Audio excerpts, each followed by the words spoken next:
Hi hello everyone. Welcome to Chandravarshini audio stories. ముందుగా మన Chandravarshini audio stories తరపున మీ అందరికీ పేరు పేరున భోగి పండుగ సందర్భంగా శుభాకాంక్షలు తెలియజేస్తున్నాను. అలాగే అడ్వాన్స్గా మకర సంక్రాంతి ఇంకా కనుమ పండుగ శుభాకాంక్షలు. మీరందరూ సుఖ సంతోషాలతో భోగభాగ్యాలతో నిండు నూరేళ్లు చల్లగా ఉండాలని, అలాగే మీ అందరి ఇళ్ళు సిరి సంపదలతో విలసిల్లాలని ఆ భగవంతుని కోరుకుంటూ మీ అందరికీ మరొక్కసారి భోగి పండుగ శుభాకాంక్షలు. ఇక అసలు మ్యాటర్కి వద్దాం. నిన్నే ప్రేమిస్తా ఒక CEO ప్రేమ కథ పార్ట్ 126 స్టోరీ విన్న వెంటనే లైక్ చేసి కామెంట్ పెట్టండి. అలాగే ఫస్ట్ టైం నా ఛానల్ని చూస్తున్న వాళ్ళు ఎవరైనా ఉంటే దయచేసి వెంటనే సబ్స్క్రైబ్ చేసుకోండి. ఇక మనం స్టోరీలోకి వెళ్ళిపోదాం. Thank you. స్వప్నిక అతని బుగ్గపై ముద్దు పెట్టి అది ఒక స్టార్టప్ అనుకో అని చెప్పడంతో ఇలాంటి ఎనర్జీ బూస్టర్లు ఇస్తుంటే నేను ఆఫీస్కి వెళ్ళడం మానేసి రోజంతా ఇక్కడే ఉండిపోతానేమో అని భయంగా ఉంది. కానీ ఈరోజు చాలా అర్జెంట్ వర్క్ ఉంది. Anyway thank you sweet heart. నా రోజంతా ఈ తీపి గుర్తుతో అద్భుతంగా గడిచిపోతుంది అని ఆమె వైపు ఒక ప్రేమపూర్వకమైన చూపు విసిరి సంతోషంగా గదిలో నుంచి బయటికి వెళ్ళిపోతాడు విజయ్. ఆఫీస్కి వెళ్ళడానికి కిందికి వచ్చిన విజయ్ అక్కడ హాల్లో ఉన్న వాళ్ళని చూసి ఆశ్చర్యపోతాడు. ఎదురుగా కృష్ణమూర్తి గారితో పాటు రవలి కూడా కనపడుతుంది. ఇదేంటి తాతయ్య, మిమ్మల్ని ఒక్కరిని రమ్మని అంటే మీతో కూడా ఇంకొకరిని రెడీ చేశారేంటి అని సీరియస్గా అడుగుతాడు విజయ్. అది కాదు నాన్న, ఆ ఇన్సిడెంట్ వల్ల నేను కూడా చాలా అని ఇంకా ఏదో చెప్పబోతుంది రవళి. చూడు తాతయ్య, ఇంట్లో డిస్కస్ చేద్దామని అనుకున్న నేను ఎందుకు ఆఫీస్కి వెళ్దామని అన్నానో మీరు ఆ మాత్రం గెస్ చేయలేరా? ఇంట్లో దీని గురించి డిస్కస్ చేయడం నాకు ఇష్టం లేదు. అందరి ముందు డిస్కస్ చేస్తే అది ఒక పెద్ద గొడవకు లేదా ఆర్గ్యుమెంట్కి దారితీస్తుంది తప్ప సమస్య కొలిక్కి రాదు.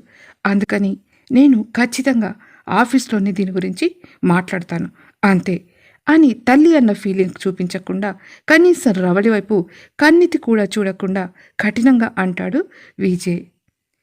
ఒరే విజయ్, ఈ ఇన్సిడెంట్ వల్ల తన బిడ్డకు దూరమైందిరా మీ అమ్మ. తన బాధ కూడా డిస్కస్ చేయాలి కదా. అందుకే నాతో పాటు ఆఫీస్కి రావడానికి తను కూడా తయారయ్యింది అని నసుగుతూ అంటారు కృష్ణమూర్తి గారు. తాతయ్య, ఇక్కడ తనొక్కరే కాదు, నీకు ఒకవైపు నీ కూతురు, మరోవైపు నీ కొడుకు, ఇద్దరు కావలసిన వాళ్ళే. ఆ ఇద్దరిలో ఏ ఒక్కరికి అన్యాయం జరిగినా మీరు తట్టుకోలేరు. ఆ ఇద్దరికి సమన్యాయం కావాలని మీరు కోరుకుంటారు. ఎక్కడి నుంచో వచ్చిన హరిప్రసాద్ గారికి తర్వాత నాన్నగారికి కూడా నాపై పూర్తి నమ్మకం ఉన్నప్పుడు తనకి ఎందుకు ఉండదు? సరే, ఎవరి వరకు ఎందుకు, మల్లికత్తయ్యనే చూడండి. తను 2 రకాలుగా నష్టపోయింది. కనీసం తనకు పుట్టిన బిడ్డ ముఖం కూడా చూడకముందే భర్తతో పాటు బిడ్డకు దూరమయ్యింది. మరి తనెందుకు రాలేదు? అందుకే ఫస్ట్ నీతో మాట్లాడిన తర్వాతే ఏం చేద్దామనేది ఆలోచిస్తాను. అంతవరకు ఇంట్లో నేను ఎవరితో ఈ విషయం డిస్కస్ చేయదలుచుకోలేదు అని మరింత సీరియస్గా అంటాడు విజయ్. రవళి ఎందుకంత కంగారు పడుతుందో అతనికి ఏమాత్రం అర్థం కాలేదు. ప్రపంచంలో ఏ తల్లి కూడా తన కొడుకు ఒక కన్నింగ్ ఫెలో అని, మంచివాడు కాదు అని అంటే ఎలాగైతే నమ్మదో, అలాగే తన తల్లి మంచిది కాదు, చెడ్డదని చెబితే ఏ కొడుకు నమ్మడు. ఇంతకుముందు అందరి కొడుకుల్లా విజయ్ కూడా తన తల్లి గురించి ఎప్పుడు చెడుగా అనుకోలేదు. ఎప్పుడైతే లాస్యతో కుమ్మక్కయి తనకి ఇష్టమైన తన భార్య స్వప్నికను విజయ్ నుండి దూరం చేయడానికి రవళి చేసిన పనుల వల్ల ఇప్పుడు తల్లి ఎంతకైనా తెగిస్తుందని ఆమెపై ఒక విధమైన అభిప్రాయానికి వచ్చిన విజయ్ అసలు రవళితో మాట్లాడడానికే ఇష్టపడటం లేదు. ఇప్పుడు ఆ 25 ఏళ్ల కింద జరిగిన ఇన్సిడెంట్ తెలుసుకున్న తర్వాత తన కొడుకు తనకు ఎక్కడ దూరం అవుతాడోనన్న భయం వల్ల మామగారు కృష్ణమూర్తితో వెళ్ళడానికి రెడీ అవుతుంది రవళి. విజయ్ మాటలు విన్న కృష్ణమూర్తి ఆమె వైపు చూసి చిన్నగా నిట్టూర్పు వదులుతూ, చూసావు కదమ్మా నీ కొడుకు ఏం మాట్లాడుతున్నాడు, అంతా మన మంచికే జరుగుతుంది. ప్లీజ్ నువ్వు వెళ్ళి రెస్ట్ తీసుకో. హాస్పిటల్ నుంచి డిశ్చార్జ్ అయ్యి కూడా ఎన్ని రోజులు కాలేదు. ఈ టైంలో నువ్వు స్ట్రెస్ తీసుకోవడం వల్ల అసలు మంచిది కాదు నీకు అని మెల్లిగా అంటారు ఆయన. ఆ టైంలో రవలి చేసింది తప్పని ఇంటిల్లిపాదికి అందరికీ తెలుసు. ఆమెకి ఆ విషయంలో ఎవరు సపోర్ట్ రారు. తన భార్య అని రమేష్, తన కోడలు అని కృష్ణమూర్తి కాంప్రమైజ్ అయ్యారే తప్ప ఆ 25 ఏళ్ల కింద జరిగిన సంఘటనలో రవలి తప్పు చాలా ఉంది. మావయ్య గారు, మీరు కూడా వాడితో కలిసి అని నసుగుతూ అంటుంది రవళి. ఆయన ఏమీ చెప్పలేక తల్లి కొడుకుల మధ్య నలిగిపోతూ దిక్కులు చూస్తుంటాడు. చూడండి తాతయ్య, తప్పు చేసిన వాళ్ళకే భయం ఉంటుంది. తప్పు చేయని వాళ్ళు ఎక్కడున్నా బిందాస్గా ఉండొచ్చు. సో పదండి తాతయ్య, ఈరోజు లేట్ అయితే మళ్ళీ వారం వరకు నాకు తీరిక ఉండదు. మళ్ళీ లంచ్ తర్వాత నాకు ఒక మీటింగ్ ఉంది అని ముందుకు అడుగులు వేస్తాడు విజయ్. కృష్ణమూర్తి గారికి విజయ్ గురించి పూర్తిగా తెలుసు. ఏ విషయంలోనైనా చాలా క్రిస్టల్ క్లియర్గా ఉంటాడు. చీటింగ్ చేయడం, వెన్నుపోటు పొడవడం లాంటివి అతనికి అస్సలు ఉండవు. Straight forward. అందుకే అంత తొందరగా మార్కెట్లో తన రేంజ్ పీక్స్ లెవెల్కి వెళ్ళిపోయింది. No one can beat him. ఇక తను ఏమీ చేయలేనని అనుకున్న కృష్ణమూర్తి కోడలి వైపు చూసి అతన్ని ఫాలో అవుతాడు. అప్పుడే తన ఫోన్ రింగ్ అవుతున్న పట్టించుకోకుండా పీకల దాకా తాగి పడుకుని పోయాడు భరత్. అతని ఫోన్ అదే పనిగా రింగ్ అవడంతో లిఫ్ట్ చేయకుండా దొర్లుతూ ఉంటాడు బెడ్ పైన. ఎవరో అతని రూమ్ డోర్ నాక్ చేయడంతో చిరాగ్గా కోపానికి వస్తూ జారిపోతున్న షార్ట్ని సరిచేసుకుంటూ, అరే సన్నసెదవల్లారా, ఎవర్రా, అర నిమిషం కూడా ప్రశాంతంగా నిద్రపోనివరా అని అరుస్తూ డోర్ ఓపెన్ చేస్తాడు భరత్. ఎదురుగా మెయిడ్ని చూసిన అతను, ఏరా ఏమైంది, ఏం కొంపలంటుకుపోయాయని ఒకటే ఇదిగా ఫోన్స్ మీద ఫోన్ చేస్తున్నారు, తర్వాత డోర్ నాక్ చేస్తున్నారు, ఏంటి సంగతి అని చిరాగ్గా మొహం పెట్టి అడుగుతాడు అతను. బాబు, మీకు ఏదో ఫోన్ వస్తుంది కదా, ఆ ఫోన్ లిఫ్ట్ చేయట్లేదంట, అందుకే వాళ్ళు ల్యాండ్ ఫోన్కి ఫోన్ చేసి మిమ్మల్ని మాట్లాడమంటున్నారు అని తన చేతిలో ఉన్న ఫోన్ రిసీవర్ని భరత్కి ఇస్తాడు మెయిడ్. వెంటనే ఆ ఫోన్ తీసుకుని, హలో, ఎవరు మాట్లాడేది అని అడుగుతాడు భరత్. ఒరే ఎదవా, నీకు అప్పచెప్పిన పని ఏం చేసావు? అసలు నువ్వు దాన్ని పట్టించుకుంటున్నావా లేదా? నీ నుంచి ఆ అమరేంద్రగాడు తప్పించుకొని దాదాపు 1 వీక్ అవుతుంది. అయినా అది ఎవరన్నది ఏంటన్నది పట్టించుకోకపోతే ఎలా? ఈ నెలలో వాడు ఖచ్చితంగా మనకు దొరికి తీరాలి. వాడి దగ్గర ఉన్న కొన్ని ఇంపార్టెంట్ డాక్యుమెంట్స్ నాకు కావాలి. అవి గనక ఈ మంత్లోపు మన చేతికి చిక్కకపోయినా స్వప్నిక అమరేంద్రగాడి కూతురని, అది ఆ విజయగాడు పెళ్లి చేసుకున్నారని ఏ ఒక్క విషయం బయటకు తెలిసినా మనం చాలా నష్టపోవాల్సి వస్తుంది.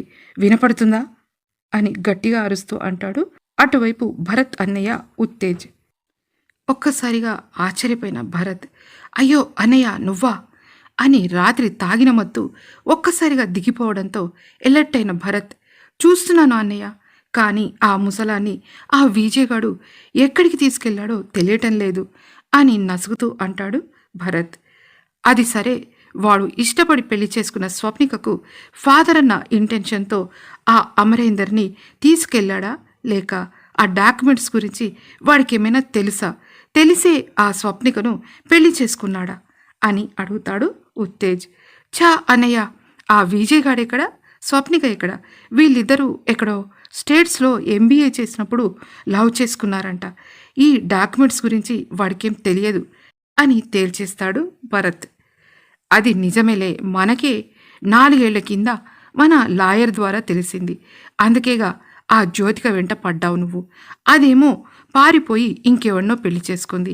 కనీసం ఆ షేర్స్లో సగం వాటా అన్నా దొబ్బడానికి ఆ స్వప్నికను భయపెడితే అది చేజారిపోయి ఎవరినో పెళ్లి చేసుకుంది. ఇప్పుడు కనీసం ఆ అమరేందర్ గారిని భయపెట్టి వాటిని మన పేరు మీదకి ట్రాన్స్ఫర్ చేయించడానికైనా వాడు దొరకాలి. ఇన్ని రోజులు వేరు, ఇప్పుడు వేరు. ఈ మంత్లో ఖచ్చితంగా ఆ షేర్స్ మనకు చెందకపోతే వేరే ఎవడికో వెళ్ళిపోతాయి మరి అని అంటాడు ఉత్తేజ్. వేరే ఎవరన్నయ్యా అని క్యూరియస్గా అడుగుతాడు భరత్. ఎవరో ఉన్నారులే కానీ తొందరగా వాడిని పట్టుకో అని అంటాడు ఉత్తేజ్. వెంటనే ఏదో గుర్తొచ్చిన భరత్, హే అన్నయ్య, మర్చిపోయాను, ఆ స్వప్నిక వాణ్ణి 6 months కాంట్రాక్ట్ మ్యారేజ్ చేసుకుంది అని అరిచినట్టు చెప్తాడు భరత్. అంతే ఒక్కసారిగా ఉలిక్కిపడ్డ ఉత్తేజ్, నువ్వు చెప్పేది నిజమా భరత్ అని అడుగుతాడు. అవునన్నయ్య, 100కి 1000% నిజం అని చెబుతాడు భరత్. Okay, very good. ఇక మనదే గెలుపు. ఆ షేర్స్కి ఖచ్చితంగా జ్యోతిక, స్వప్నికలే వారసులు కాబట్టి వాళ్ళకే చెందుతాయి. అంటే ఇండైరెక్ట్గా విజయ్ గాడికి చెందుతాయి. అందుకని అంటూ భరత్కి వెంటనే ఏం చేయాలో చెప్పి, నువ్వు ఇలా చేసావనుకో కలుగులో ఉన్న ఎలుక బయటకు వస్తుంది, రావడమేంటి దాచిపెట్టిన వాడే బయటకు తీసుకొస్తాడు అని ఫోన్ కట్ చేస్తాడు ఉత్తేజ్. అది విన్న భరత్ పెదవులు ఒక్కసారిగా ఈవిల్ స్మైల్తో విచ్చుకుంటాయి. సూపర్ విజయ్, నీకిస్తున్నాను ఒక దెబ్బ, ఇక చూసుకోరా.